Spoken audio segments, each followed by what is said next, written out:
Então é com grande satisfação que estamos hoje, mais uma vez, retornando às atividades, agora presenciais, não mais, pelo menos enquanto o coronavírus se fizer presente, mas através da internet nós temos esse recurso.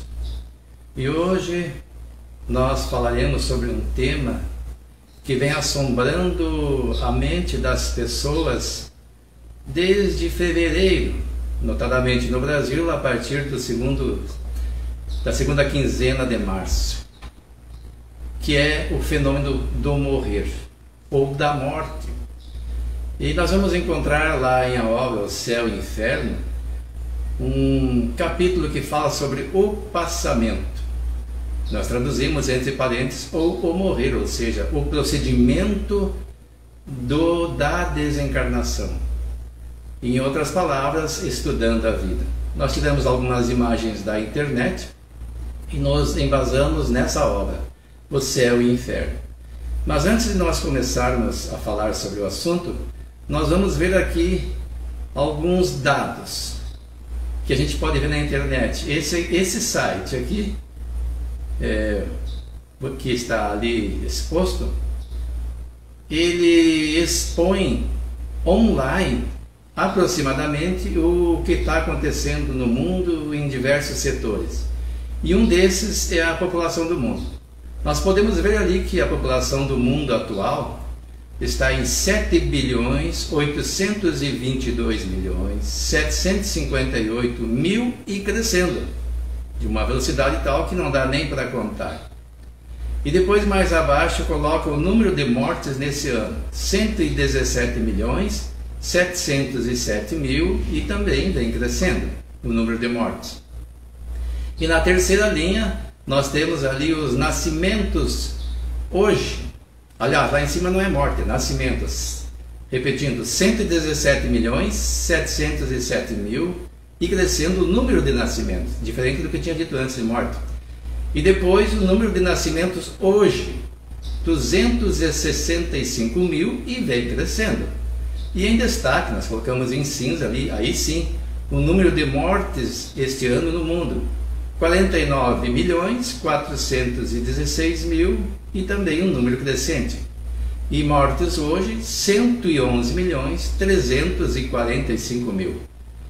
O número de mortes, se nós formos olhar assim numa análise rápida, percebemos que não chega sequer a metade dos nascimentos. Hoje, morreram hoje 111 milhões e mais de 300.000 pessoas. Aliás, 111.300 pessoas. E nasceram 265.000 e mais de 300 pessoas. Mas vamos ver quanto ao coronavírus. Casos de morte de coronavírus este ano. Vamos atualizar os dados aqui para nós vermos mais precisamente nesse momento. 47.198.143 casos de morte por coronavírus. Aliás, de casos, eu estou meio atrapalhado hoje, são casos de coronavírus, não de morte. De mortes são 1.209.327 casos e recuperados 33 milhões. Então, se morreram 1.209.327 pessoas de coronavírus, mas o total de mortes é 49.416.000 pessoas, num cálculo aproximado nós vemos que o número de mortes por coronavírus dá um pouco mais de 2% do total geral de mortes. E o que nos assombra? Nos assombra o coronavírus. Mas isso que nos assombra desde março é, na verdade, o morrer. Porque a morte, todos nós sabemos que ela se faz presente em todas as famílias e dela ninguém pode fugir. Mas o que acontece no morrer?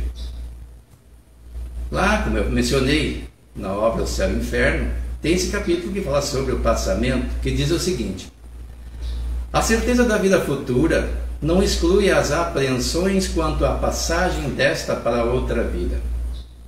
Há muita gente que teme não a morte em si, mas o momento da transição, ou seja, o momento da passagem da vida física para a vida espiritual. Essas são as pessoas que já são um pouco espiritualizadas e sabem que a morte física não aniquila o espírito. O espírito, nós, consciência, sobrevivemos a ela. Mas como é que é esse momento? Aí fica a pergunta: sofremos ou não sofremos nessa passagem? Por isso se inquieto, e com razão, visto que ninguém foge à lei fatal desta transição. Podemos dispensar-nos de uma viagem neste mundo, menos essa. Ricos e pobres devem todos fazê-la. E por dolorosa que seja a franquia, nem posição nem fortuna poderiam suavizá-la. Vendo-se a calma de alguns moribundos e as convulsões terríveis de outros, pode-se previamente julgar que as sensações experimentadas nem sempre são as mesmas. O que foi dito até aqui?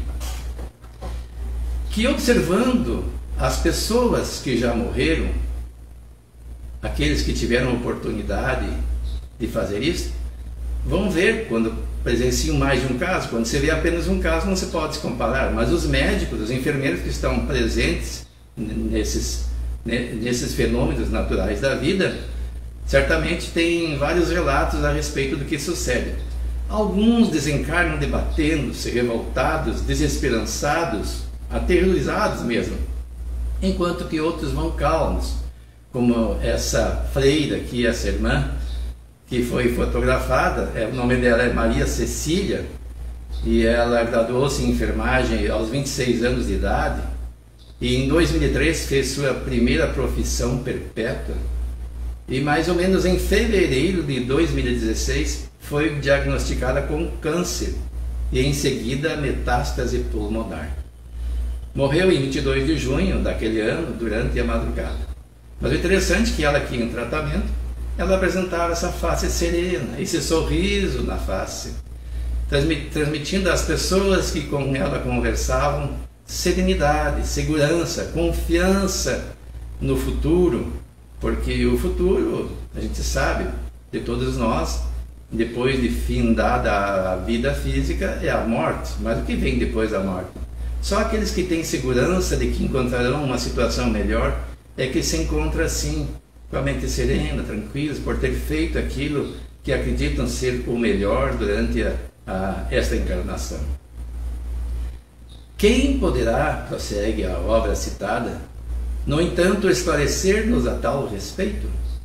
Quem nos descreverá o fenômeno fisiológico da separação entre a alma e o corpo? Quem nos contará as impressões desse instante supremo, quando a ciência e a religião se calam?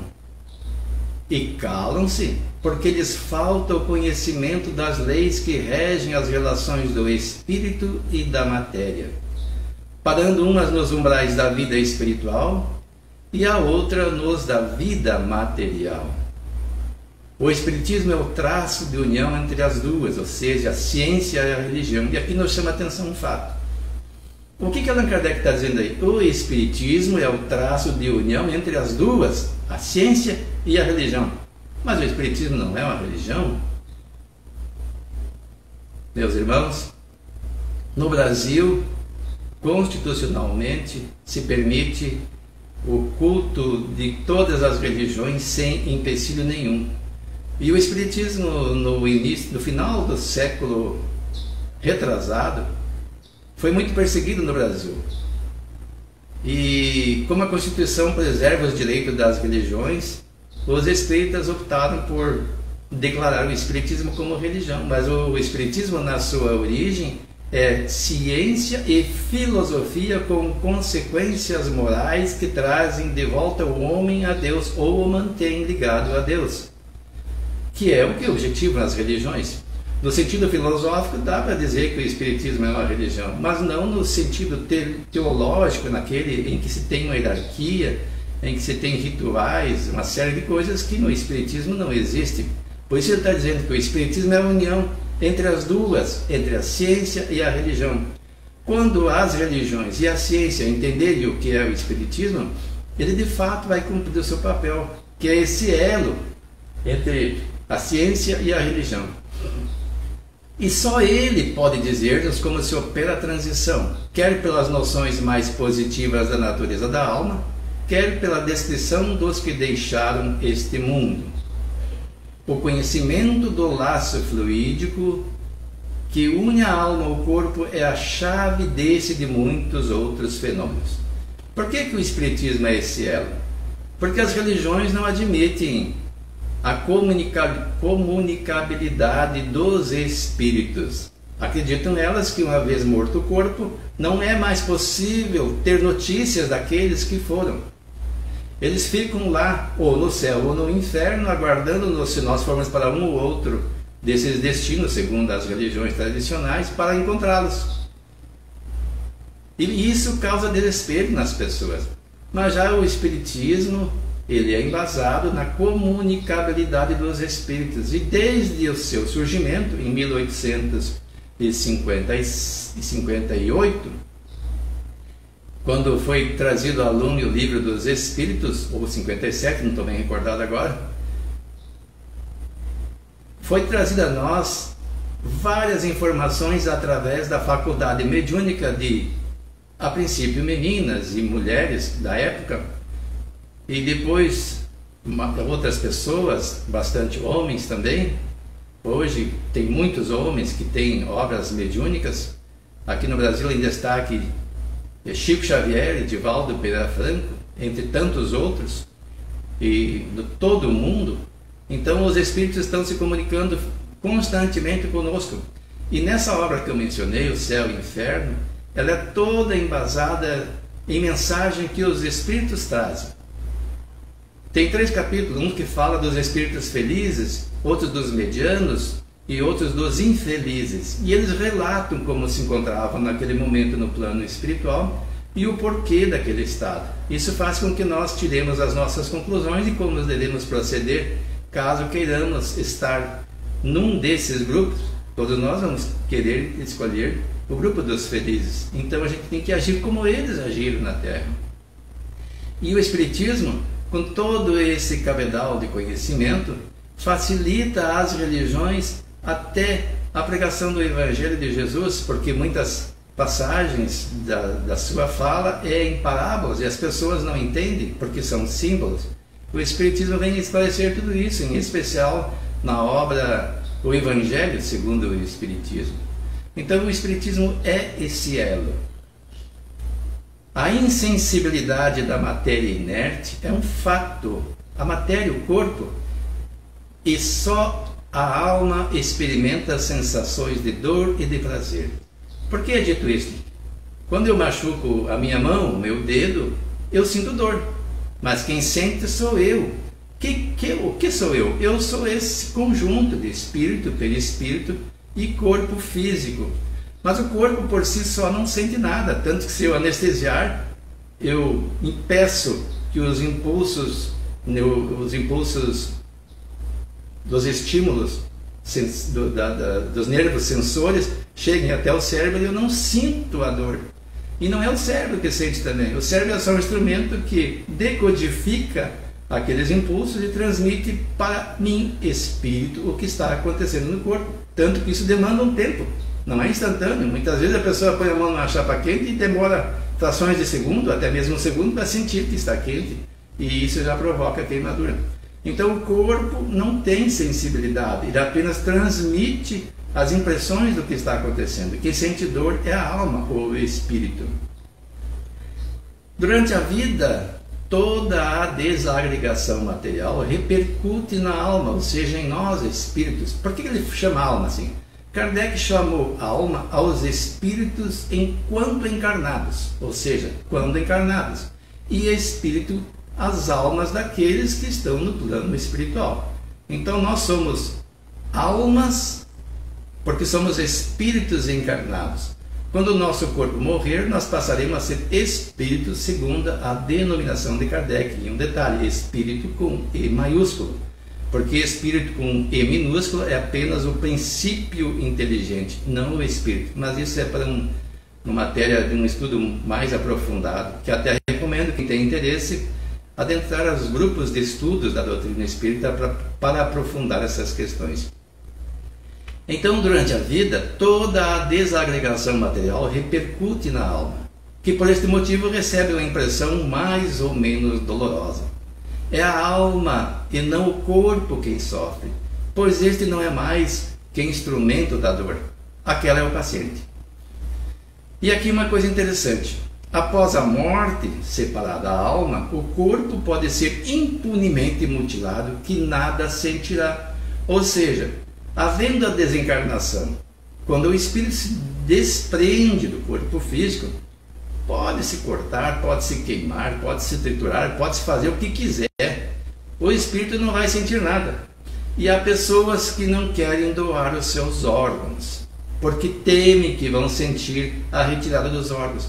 O que preferem estes? Que os vermes comam os seus órgãos, o seu corpo todo? Ou que seja queimado, incinerado, como acontece em alguns casos, que as pessoas preferem a incineração ao enterro? Em ambos os casos é um desperdício injustificável.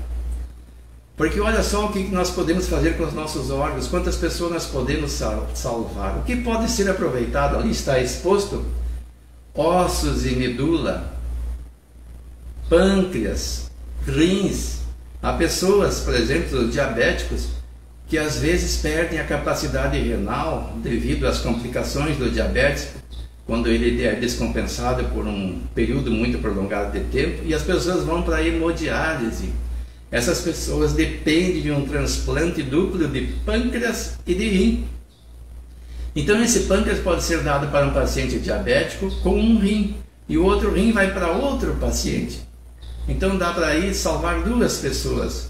O coração, as córneas, nós podemos dar visão para duas pessoas que não enxergam.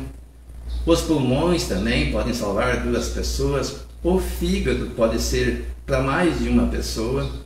Ele pode ser fatiado, porque não precisa o fígado inteiro. E a pele, para aqueles que sofrem queimaduras e precisam de transplante de pele. Então vamos deixar que tudo isso apodreça, que tudo isso vá para o lixo? É um tamanho egoísmo, como se alguém, por exemplo, usasse uma roupa e de repente essa roupa não mais lhe servisse porque ele aumentou um pouco o peso, ou então a roupa ficou velha e para ele, no seu ambiente em que transita, aquilo não é adequado, e ele prefira jogar no aterro sanitário a dar para alguém que precise. Da mesma forma, nós usamos o nosso corpo e depois de não podermos mais usá-lo por causa da cessação da atividade cerebral, e isso é constatado por aparelhos adequados, então tem a morte cerebral, não tem mais como voltar à vida. Então nós deixamos como nossa vontade o desejo de não doar os órgãos, não salvar pessoas, preferir que se decomponha, que seja comida pelos vermes ou queimado num incinerador. Isso é muito egoísmo. Então tudo isso nós temos que repensar. Quem ainda não é doador, que seja um doador, porque nós mesmos podemos precisar mais adiante, ninguém sabe. Então colocar lá nas mídias sociais: eu sou um doador de órgãos e tecidos, alertar os familiares para que eles, ninguém quer morrer, porque isso precisa de uma morte cerebral, né? Que o corpo seja preservado. Isso acontece muito em acidentes. Ninguém quer sofrer um acidente, mas todos os dias acontecem acidentes. E quem é que diz que está imune aos acidentes? Amanhã podemos ser nós, ou hoje mesmo. Então que possamos nesse momento socorrer aqueles que precisam. É uma caridade para com aqueles outros e que vai repercutir em benefício próprio pelas vibrações de agradecimento da família e do socorrido. Nós estamos falando aqui a morte, a separação da alma, né? Aquela por insulada, ou seja, o espírito, nada experimenta da destruição orgânica. A alma está separada do corpo, nada experimenta. A alma tem sensações próprias, cuja fonte não reside na matéria tangível. O perispírito é envoltório da alma e não se separa dela nem antes nem depois da morte.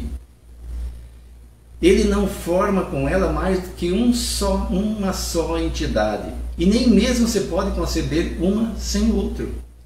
Durante a vida, o fluido perispirítico penetra o corpo em todas as suas partes e serve de veículo às sensações físicas da alma, do mesmo modo como esta, por seu intermédio, atua sobre o corpo e dirige-lhe os movimentos. Então, meus irmãos, nós estamos aqui hoje com o objetivo de fazermos uma síntese desse assunto.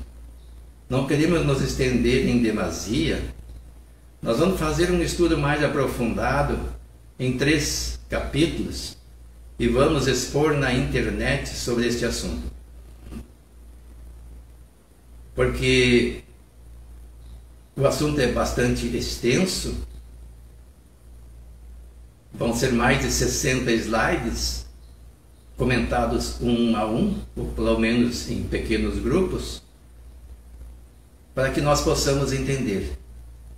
Hoje nós estamos aqui falando resumidamente, primeiro, para tirar da nossa mente esse pavor do coronavírus. Nós devemos sim nos manter conforme o regramento que as organizações de saúde nos recomendam, principalmente aqueles como eu, que estou duplamente inserido no grupo de risco, pois desde os 26 anos me descobri com diabetes tipo 1 e hoje já com 62 anos e convivendo com a minha esposa que também tem 60 anos.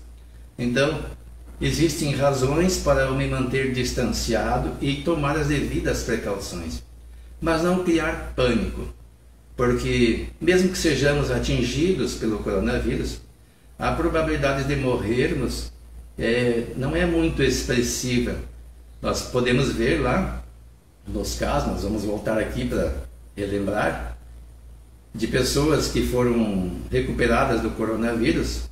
Olha só, 47.198.143 casos diagnosticados com exames. Mortos, 1.209.327. Isso com dados recentes, agora há pouco atualizado. E recuperados 33.930.000.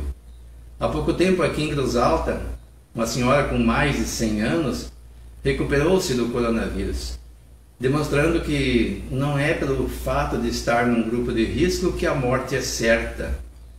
Então, a medicina avançou bastante, o número de recuperados é grande, mas devemos, claro, tomar os cuidados.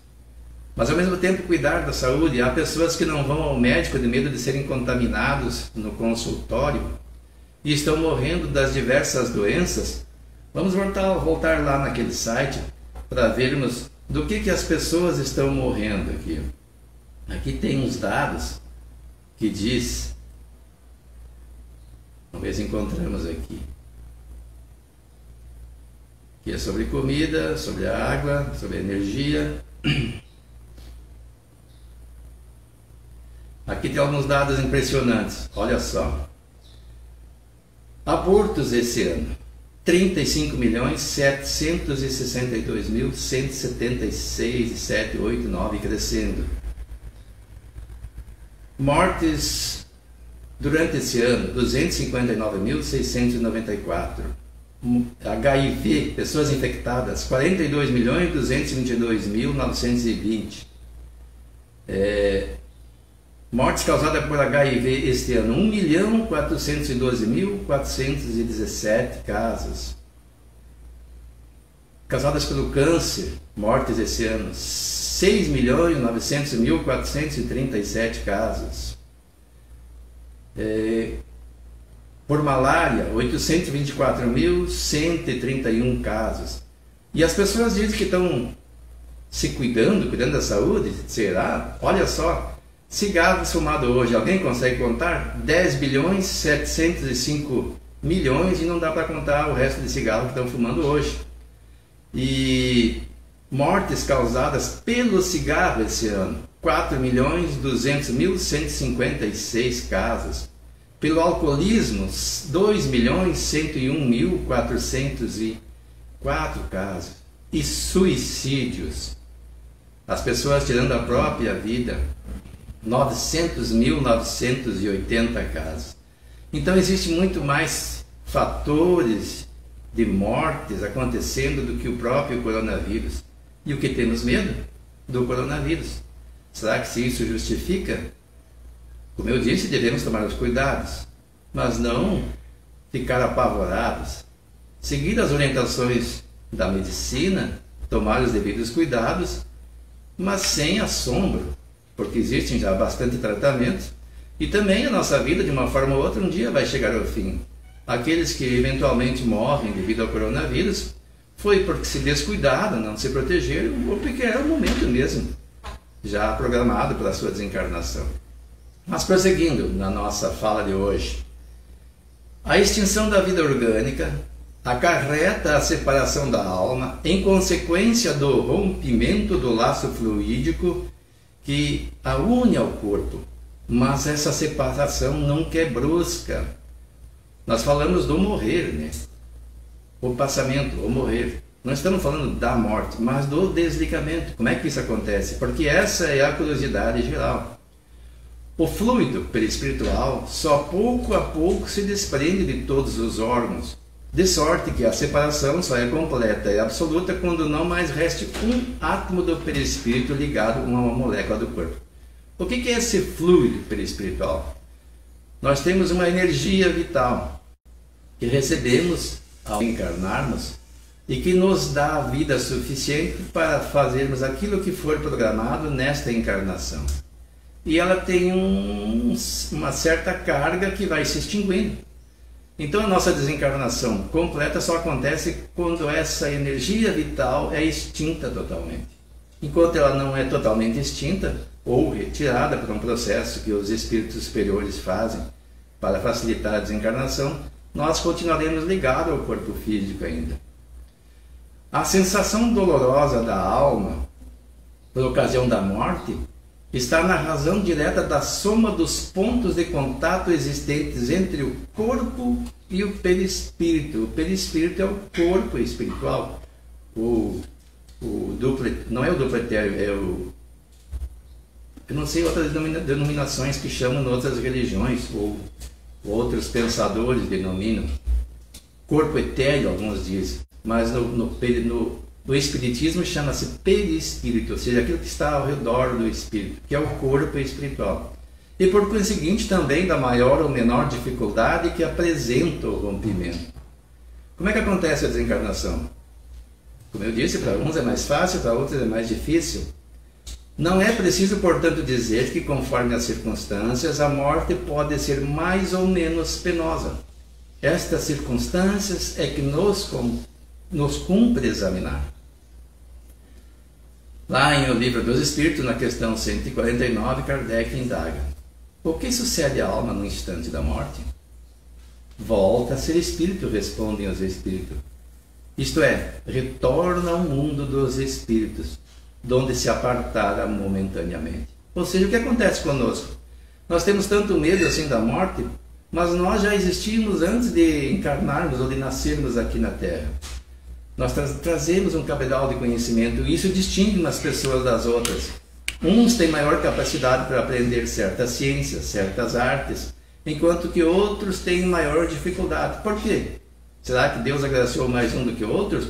Ou será que a natureza construiu alguns mais e outros menos inteligentes? É claro que a biologia influencia muito nisso, mas também daí vem a vinculação energética do espírito ao corpo em gestação. E é claro que nós trazemos uma bagagem. Hoje nós vemos crianças de 6 anos tocando instrumentos e cantando de uma forma magistral, em que uma pessoa, por mais que queira, uma encarnação inteira não consegue desenvolver tantas virtudes musicais ou de canto. E elas já trazem isso. Há poucos dias eu vi um vídeo de um jovem que falava vários idiomas e que era um expert em música. É claro que isso não se aprende, não existe um passo mágico que faça com que as crianças se destaquem. Alguns chamam de meninos ou meninas prodígio, porque não tem outra explicação. A ciência não consegue explicar como é que essas crianças são assim. Por que elas distinguem? Porque elas já tinham aprendido antes e nós também. E quando nós desencarnamos, nós voltamos para onde viemos. O mundo espiritual, perene, Mesmo que a Terra deixasse de existir por um desastre cósmico, nós não deixaríamos de existir. Nós continuaríamos com o nosso perispírito. Quão diversa é a situação do espírito desmaterializado, mesmo nas enfermidades mais cruéis. Sendo frágeis, os laços fluídicos que o prendem ao corpo rompem-se suavemente.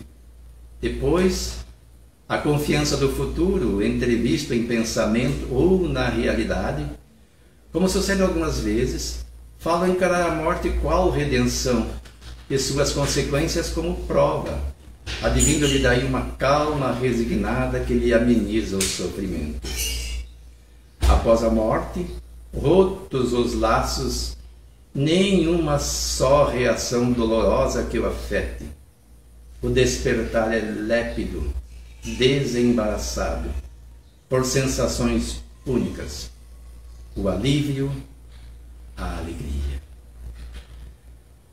Esses são aqueles espíritos que viveram bem na terra, que se guiaram pela sua consciência, onde estão escritas as leis, ou a lei de Deus lá está escrita. A questão 621 do Livro dos Espíritos indaga: onde está escrita a lei de Deus?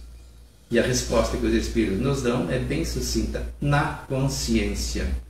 É claro que a consciência de cada um é diferente da do outro, porque ela é constituída da bagagem que nós já trazemos do aprendizado feito nas sucessivas encarnações. O que para um é extremamente condenável, para outro não, para outro é natural, porque ele ainda não aprendeu. Ele precisa experimentar as consequências que a lei de causa e efeito faz com que todos experimentemos. Mesmo que eu saiba ou não saiba que isso é certo ou errado, ao agir de determinada forma, eu produzirei consequências que repercutirão em mim. A primeira consequência é para quem eu faço o ato, mas aquilo fica registrado em mim e me marca, e um dia eu tenho que responder por isso. Mas aqueles que agiram bem, de acordo com o que sua consciência dita, esses têm um despertar tranquilo. Eles não são espíritos vinculados aos prazeres materiais unicamente, não que nós não devamos usufruir dos prazeres que a vida nos proporciona, mas não fazer disso o único motivo do existir. Uma parcela expressiva da humanidade vive só para comer, beber, dormir e se reproduzir, ou quando muito, comprazer-se no ato libidinoso sem o objetivo da reprodução. Então essas pessoas, se focarem demais nisso e não se voltarem para as questões espirituais, vão ter dificuldade na desencarnação. Tem 3 casos, a grosso modo, que nós podemos dizer. As pessoas que desencarnam, por exemplo, quando a vida já se esgotou no corpo, a morte natural, em outras palavras.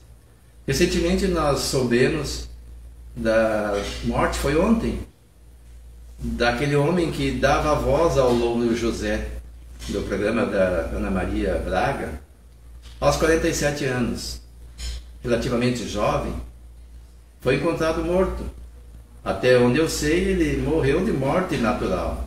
Esse é o ideal, a morte do corpo pela exaustão.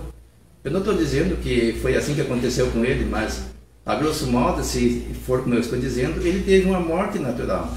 E tem muita gente que tem morte natural. Esgota-se o corpo, a vida no corpo, o corpo tomba e a pessoa se desprende. Então a desencarnação é quase que momentânea. Ele logo está no ambiente espiritual, recebido pelos que lhe querem bem, notadamente os parentes, os amigos. Assim como nós somos recebidos aqui quando reencarnamos. Quando nascemos, fomos recebidos por pessoas amigas, os pais em primeiro lugar, os irmãos quando os temos, os primos, os tios, os amigos dos familiares. Festejam a chegada de uma criança. No plano espiritual a mesma coisa. Se nós temos amigos e eles já nos perceberam nesta passagem, vão nos receber. Esse é o ideal. Tem a morte do acidente, que é imprevista, em que o rompimento é brusco e ainda há bastante energia vital. Aí existem 2 situações. Se a pessoa é uma pessoa espiritualizada, que tem amigos no plano espiritual, ela é socorrida, auxiliada no despojo do corpo físico para que haja de fato a desencarnação. O corpo já morreu, mas ele não desencarnou ainda, ele está vinculado à matéria porque existe energia vital ainda que o retém ali. Então é preciso cortar esses laços de uma forma cirúrgica para libertá-lo. Mas os espíritos que não têm amigos, que só fazem inimigos e que são extremamente materialistas e que não têm quem os socorram de imediato, Deus não abandona ninguém, mas segundo Jesus, a cada um segundo suas obras. Então eles vão ter maiores dificuldades, vão ter um sofrimento relativo ao seu grau de desenvolvimento espiritual, que pode demorar mais ou menos tempo. E ainda tem um outro caso mais grave ainda, que é o caso dos suicidas, porque eles agridem o corpo físico para tentar fugir de um problema em que, segundo eles, não tem saída. Eles não têm fé em Deus, não têm fé em si próprios, não têm fé no futuro, estão desesperançados.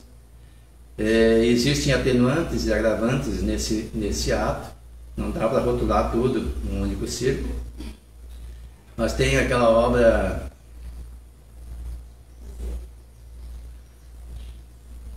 eu me esqueci o nome da obra agora, que fala sobre os suicidas, que fala sobre o Vale do Suicida, que tem o relato de muitos suicidas que dizem como se encontravam naquele momento. A propósito, o Vale dos Suicidas, de certo, já evoluiu bastante. A obra se chama Memórias de um Suicida. Memórias de um Suicida. É interessante que as pessoas leiam, não como forma de se assombrar ou ficarem com medo, mas de se esclarecerem o que acontece. Como eu estava dizendo, o Vale do Suicida com certeza já está bem melhorado, porque a evolução acontece tanto na Terra, dos encarnados, como no plano espiritual. Aquilo foi lá há mais de 100 anos que aconteceu, então já houve um progresso, o sofrimento não é tão grande, mas não deixa de ser um grande sofrimento para quem se suicida. Então a pessoa rompe os próprios laços que o mantinha vivo, mas não esgota a energia vital e fica jungida ao corpo por um tempo indeterminado, podendo até sentir as dores da autópsia, quando isso acontece, geralmente acontece, e em alguns casos extremos até a decomposição do corpo. Não é para assustar ninguém, mas é para relatar um fato. E sempre existe uma saída. A pessoa às vezes está na porta de um lugar que entende um precipício, sem retorno, sem saída, e quanto menos espera, vem a solução. Até por alguém que nem esperava que pudesse socorrê-la. É preciso ter um pouco de paciência, um pouco de perseverança. Outra coisa é a eutanásia. Nós temos 3 procedimentos: a eutanásia, a distanásia e a ortotanásia, segundo alguns entendimentos. A eutanásia é provocar a morte de um moribundo e que não vê mais retorno à saúde e quer fugir do sofrimento através de um veneno que se injeta ou de uma assistência, a chamada morte assistida. E a distanásia é manter alguém com o corpo em vida, retendo o espírito, sendo que o corpo não tem mais condições de manter vida. Se desligasse os aparelhos, o corpo morreria e não tem esperança de cura. Então, é um processo também que, segundo uma grande parte dos médicos pensam, e eu sou do mesmo grupo deles, não deveria ser adotado. Se já é provado que o corpo não vive mais sem o aparelho e não existe possibilidade mínima de cura, claro, nessas condições, então desliga-se o aparelho, não se mata a pessoa, o corpo acaba morrendo por si próprio. Isso é ortotanásia, facilitar que o corpo por si só desencarne. E a distanásia é manter a todo custo aquele corpo em vida, embora não haja esperança de cura. E repetindo, a eutanásia é provocar a morte de um corpo que, desligado os aparelhos, ele não morre, continua a viver, ele ainda tem energia vital e vai lá e interrompe a vida por um processo artificial, numa espécie de homicídio para quem provoca e de suicídio para quem admite fazer isso em si próprio. Isso aí é extremamente prejudicial ao espírito. Porque esses momentos de sofrimento, embora ninguém queira passar por isso, faz com que a pessoa reflexione sobre sua vida, sobre o que fez, sobre o que deixou de fazer. E isso vai ser de grande importância para aliviar o seu sofrimento depois. Evitará talvez séculos de sofrimento no futuro, porque ele pode tomar boas resoluções. Então é preciso pensar melhor. Para que nós possamos ter uma morte tranquila, nós temos que viver bem. Pai Inácio, um espírito que se comunicou conosco através de um médium que o recebe, disse que a maioria das pessoas vivem e inclusive orientam-nos a viver como se hoje fosse o último dia de nossa existência. Ele disse que não é isso que deve ser feito, mas que devemos viver hoje como se fosse hoje o primeiro dia de nossa existência. Eu no momento não entendia as razões da sua orientação, e daí ele explicou: porque quem vive hoje como se fosse o último dia de sua existência não tem mais esperança no futuro, não faz mais projetos, não programa nada, não cria metas.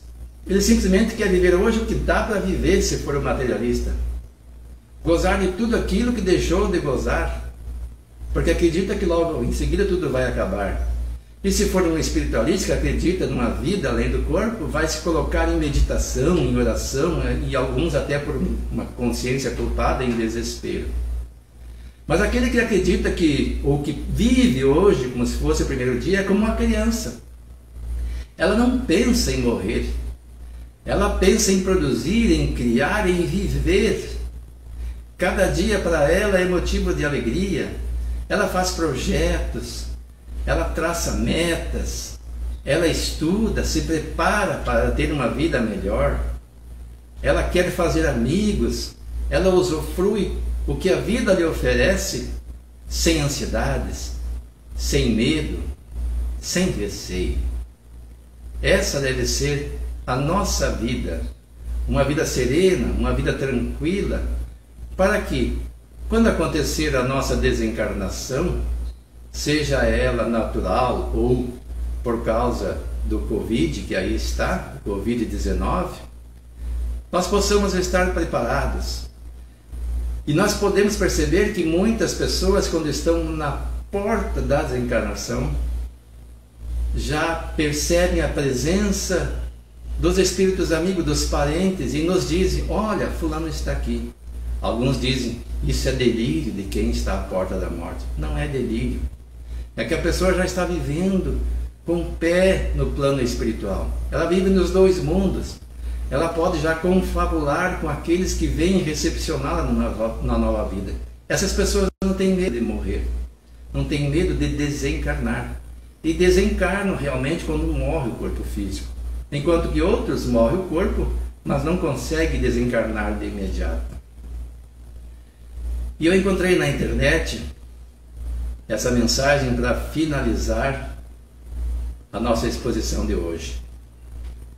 Somos todos visitantes deste tempo, deste lugar. Estamos só de passagem. O nosso objetivo é observar, crescer, amar e depois voltarmos para casa.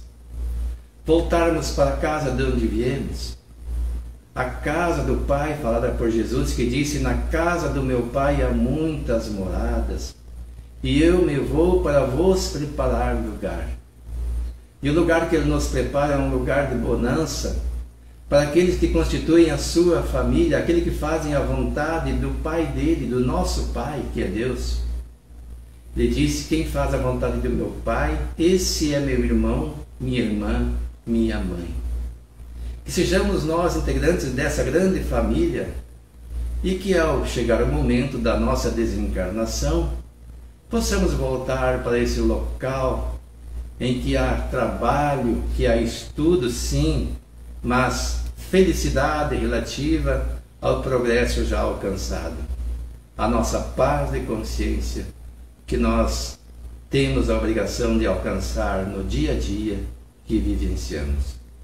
Então, por hoje é só.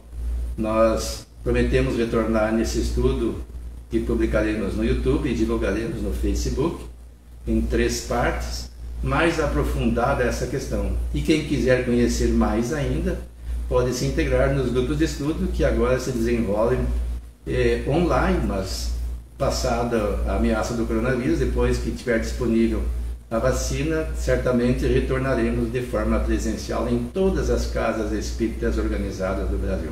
Muito obrigado.